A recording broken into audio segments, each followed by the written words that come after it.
সবাইকে অনলাইন ক্লাসে স্বাগতম। আশা করি সবাই ভালো আছো। অনেকদিন পর তোমাদের সামনে আজকে একটা অনলাইন ক্লাস নিয়ে আসলাম। তো আজকে আমরা 8.2 হায়ার ম্যাথের 8.2 নিয়ে আলোচনা করব। এটা অবশ্য তোমাদের নতুন চ্যাপ্টার এবং জেনারেল ম্যাথে হয়তো এটা তোমরা কিছু করেছো। জেনারেল ম্যাথে 9.1 এ ছিল ত্রিকোণমিতি।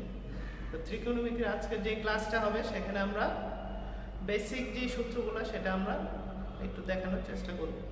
তো ত্রিকোণমিতি তোমার হয়তো জেনারেল ম্যাথে তোমরা পড়েছো। তো এখানে আমরা যেটা করব, ত্রিকোণমিতির অঙ্কগুলো করার জন্য তোমাদের সমকোণী ত্রিভুজ দিয়ে সমকোণী ত্রিভুজ সম্পর্কে জানতে হবে, কারণ ত্রিকোণমিতিটা টোটালি ডিপেন্ড করবে সমকোণী ত্রিভুজের উপর।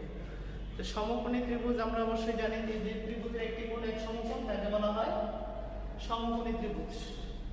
যে ত্রিভুজের একটা কোণ হচ্ছে এক সমকোণ অথবা 90 ডিগ্রি তাকে বলা হবে সমকোণী ত্রিভুজ। তাকে এখানে আমরা একটা ABC ত্রিভুজটা ধরলাম। ABC ত্রিভুজের এখানে B কোণটা হচ্ছে 90 ডিগ্রি।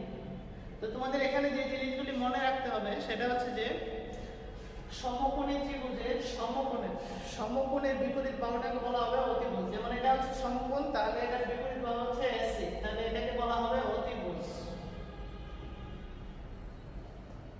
সমকোণের আরেকটা জিনিস থাকবে যে থিটা কোণ, যেমন এটাকে আমরা থিটা কোণকে থিটা দ্বারা প্রকাশ করা হয়, b অক্ষর থিটা।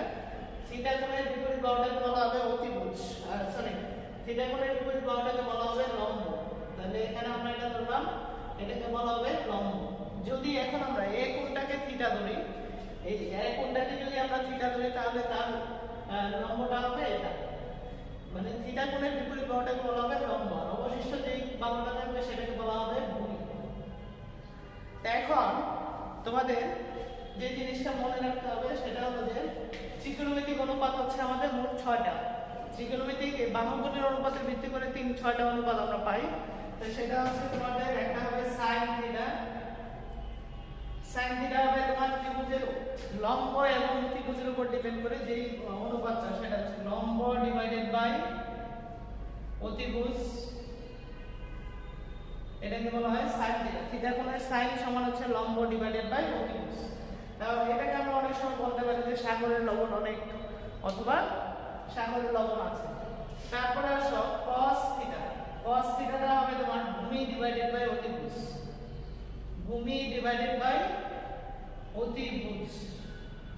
এটা হচ্ছে ভূমি এবং অতিভুজের মধ্যে যে অনুপাত সেটাকে আমরা cos থিটা দ্বারা প্রকাশ করি। তারপরে আসো tan থিটা। tan থিটা সমান হচ্ছে কি লম্ব ডিভাইডেড বাই ভূমি। তো এই হলো তিনটা, আরো তিনটা আছে। তো যদি তোমরা তিনটা মনে রাখতে পারো, এই তিনটাকে যদি মনে রাখতে পারো তাহলে বাকি তিনটা আমরা এমনিতেই পারবো।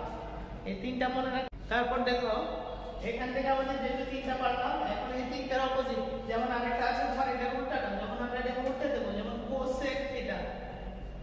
cosec থিটা হচ্ছে অতিভুজ বাই লম্ব,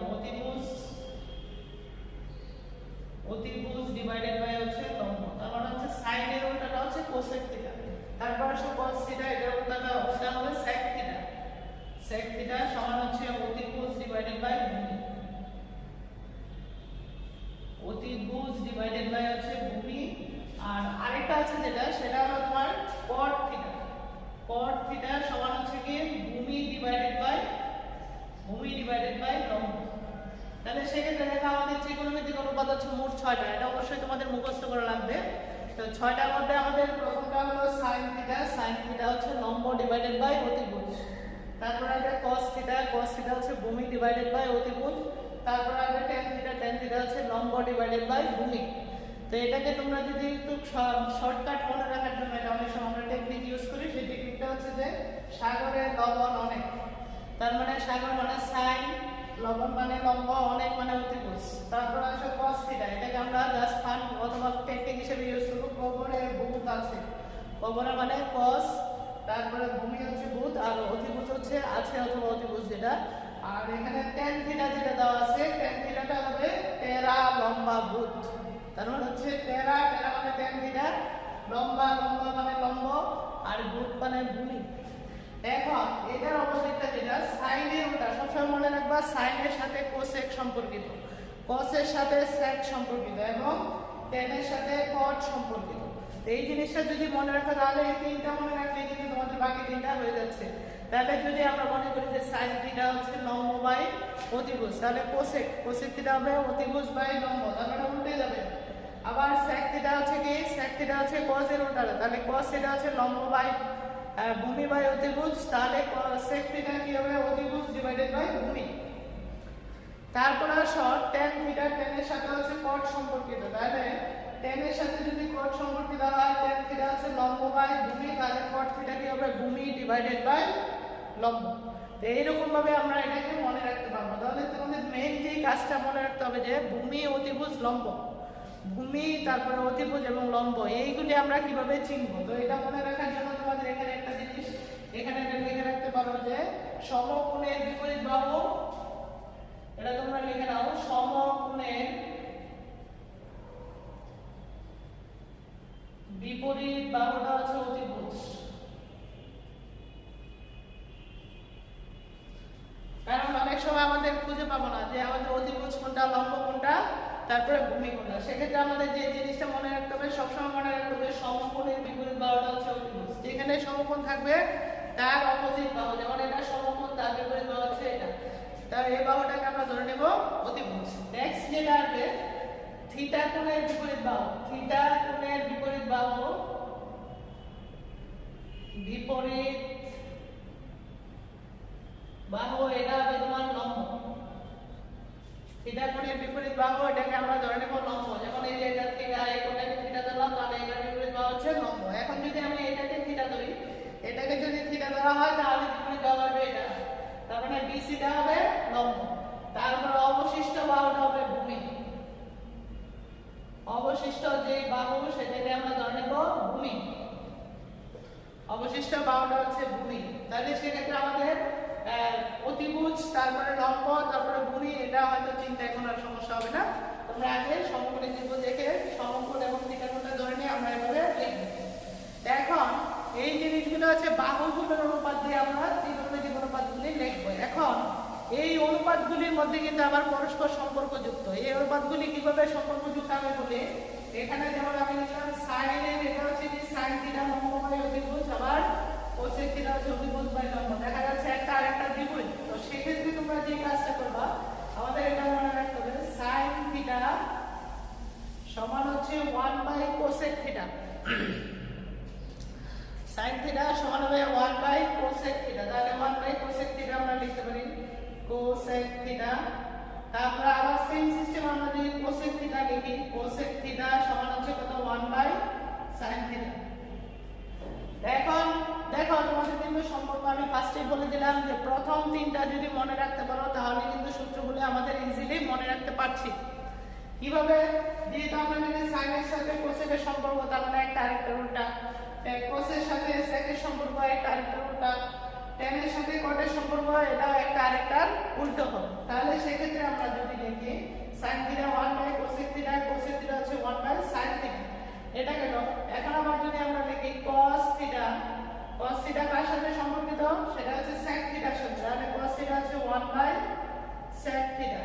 আবার এখান থেকে যদি আমরা লিখি sec থিটা সমান হচ্ছে কি, sec থিটা সমান হবে 1 বাই cos থিটা, এটা কেন। তারপরে আসো tan থিটা, tan এর ক্ষেত্রে আমরা কি লিখব, tan থিটা সমান হচ্ছে 1 বাই cot থিটা, আবার cot থিটা সমান হচ্ছে কি 1 বাই tan থিটা। এখন আমরা পরস্পর সম্পর্কগুলি অথবা সূত্র যাই বলো আমরা এটা লিখতে পারি। নেক্সট আমরা যেটা দেখব, এখন আবার এখান থেকে আমরা এই 6টা পেলাম।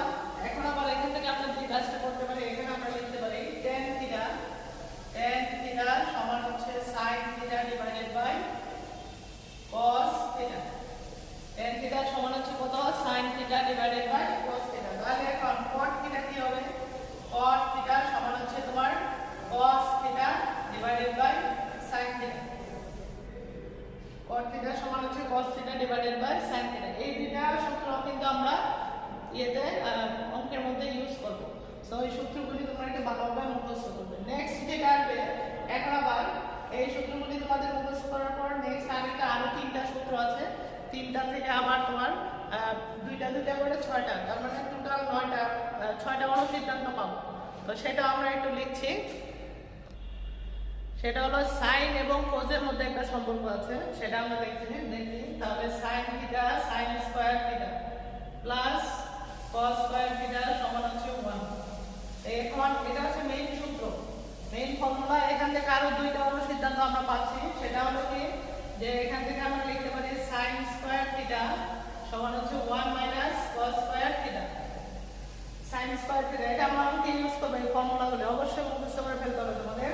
তারপর আসলে এখান থেকে cos স্কয়ার থিটা সমান হচ্ছে কত, 1 মাইনাস sin স্কয়ার থিটা। তাহলে তোমাদের ইজিলি মনে রাখতে হবে যে প্রথম সূত্রটা যদি মনে রাখতে পারো তাহলে এখান থেকে আমরা আরো দুইটা অনুসিদ্ধান্ত পাচ্ছি। তাহলে এইটা হচ্ছে মূল সূত্র, এটা থেকে অনুসিদ্ধান্ত আমরা পাবো এই দুইটা। তো এরকম আরো দুইটা আছে, একটা হচ্ছে তোমার sec square theta minus tan square theta সমান হচ্ছে 1। sec এবং tan এর মধ্যে সম্পর্ক, sec এবং tan এর মধ্যে সম্পর্ক হচ্ছে এটা sec square theta minus tan square theta সমান হচ্ছে কত, 1। তো এখন এখান থেকে যদি আমরা আরো দুটো অনুসিদ্ধান্ত পাই, sec স্কয়ার থিটা সমান হচ্ছে কত, 1 প্লাস tan স্কয়ার থিটা, এটা পেলাম। অথবা আরেকটা পাচ্ছি, এটাকে 1 কে যদি এই পাশে নিয়ে আসি, sec স্কয়ার থিটা মাইনাস 1 সমান হচ্ছে কত, tan স্কয়ার থিটা। তো এখন আমরা এখান থেকে মেইন সূত্র হচ্ছে এটা, এটা থেকে অনুসিদ্ধান্ত আমরা পাচ্ছি দুইটা। তার মানে কয়টা হলো, তিনটা তিনটা 6টা, আরো আছে, আরো তিনটা আমি এই পাশে লিখছি। দেখো cosec square theta minus cot square theta সমান হচ্ছে 1, এটা আমার মূল সূত্র। এখান থেকে আরো দুইটা আমরা অনুসিদ্ধান্ত পাবো, সেটা হচ্ছে কি cosec স্কয়ার থিটা সমান হচ্ছে 1 প্লাস cot স্কয়ার থিটা, আবার cosec স্কয়ার থিটা মাইনাস 1 সমান হচ্ছে cot স্কয়ার থিটা। তার মানে এখানে দেখা যাচ্ছে এখান থেকে আমরা এই সূত্রটা হচ্ছে মেইন, আর এটার সাথে হচ্ছে দুইটা হচ্ছে তার অনুসিদ্ধান্ত। তো সেই ক্ষেত্রে আমরা দেখো এই জিনিসটা পেলাম যে তিনটা সূত্র যদি আমাদের মনে রাখতে পারে, এবং টোটাল ত্রিকোণের মধ্যে, ত্রিকোণমিতির মধ্যে কিন্তু আমরা এই সূত্রগুলো ইউজ করব অঙ্কের মধ্যে। তো সেই ক্ষেত্রে তোমাদের টোটাল সূত্র আমরা পেলাম কয়টা, এখানে মনে করো 1 2 3, তিনটা হচ্ছে মেইন সূত্র, আর এখানে 6টা হচ্ছে অনুসিদ্ধান্ত। আর ওইদিকে আমরা পেলাম 6টা অনুপাতের বাহু এবং বাহুগুলোর মধ্যে অনুপাত, তারপরে আসবে তোমার 6টা অনুপাত নিজেদের মধ্যে সম্পর্ক, তারপরে আসবে তোমার তাই এইগুলাই। তাহলে এই সূত্রগুলি তোমরা একটু ভালোভাবে মুখস্থ করবে। যদি এই সূত্রগুলি তোমরা ভালোভাবে মুখস্থ করতে পারো তাহলে সেক্ষেত্রে তোমাদের কি হবে, ত্রিকোণমিতি তোমাদের 60% অঙ্ক করতে পারো, কারণ এই সূত্রগুলাই হচ্ছে তোমাদের মেইন। সূত্রগুলো যদি না পারো তাহলে তুমি অঙ্ক পারবে না। আর ত্রিকোণমিতি খুব সহজ। ত্রিকোণমিতি অনেকে বলে যে কঠিন, আসলে অনেক ইজি একটা সাবজেক্ট, অথবা ইজি একটা টপিকস আমরা বলতে পারি। সাবজেক্ট না, সাবজেক্ট হচ্ছে ম্যাথের মধ্যে একটা পার্ট হচ্ছে ত্রিকোণমিতি। তো তোমরা এগুলো একটু সবাই ভালোভাবে বাসায় মুখস্থ করবে। আর সবাই ভালো থাকবে, ধন্যবাদ।